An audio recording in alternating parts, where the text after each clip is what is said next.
अंतर्जातीय air खारब महोत्सव उपस्थित आज सूत्रधार आमर अति प्रिय आपण मानकर बड़ भाई विधायक श्रीयुक्त बाबू सिंह महोदय आम समस्त आदर्श केवल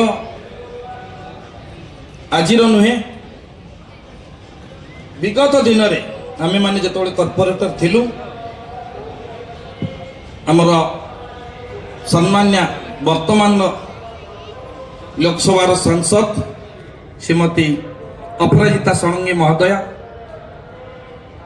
उपस्थित थिबा समस्त कॉर्पोरेटर भाई और भौणी भुवनेश्वर अध्यक्ष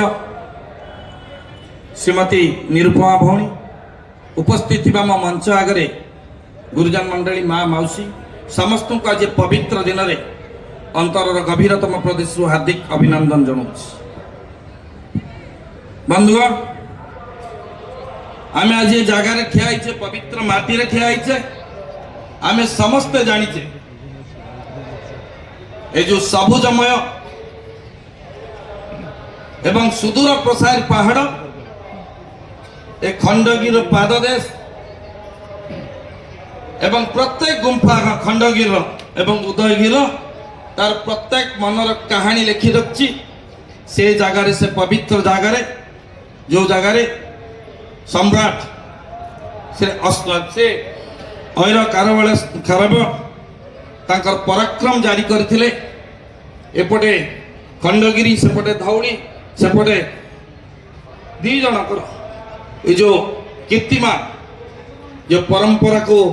बंचाई रखा बर्तमान लगी पड़ी मान्यवर विधायक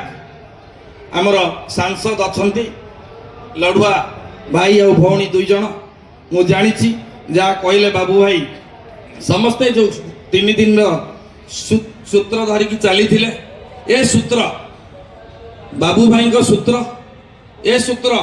अपराजिता मैडम सूत्र आपण मान संगे जोड़ी होती खंडगिरी ठार उदयगिरी पर्यंत एवं एकाम्र निर्वाचन मंडल में ए सूत्र को आम मजबूत करने को निश्चित रूपे शपथ नहीं आज कार्यक्रम को आहरी जिते बढ़िया करा निष्पत्ति नवा। धन्यवाद। धन्यवाद रिचु भाई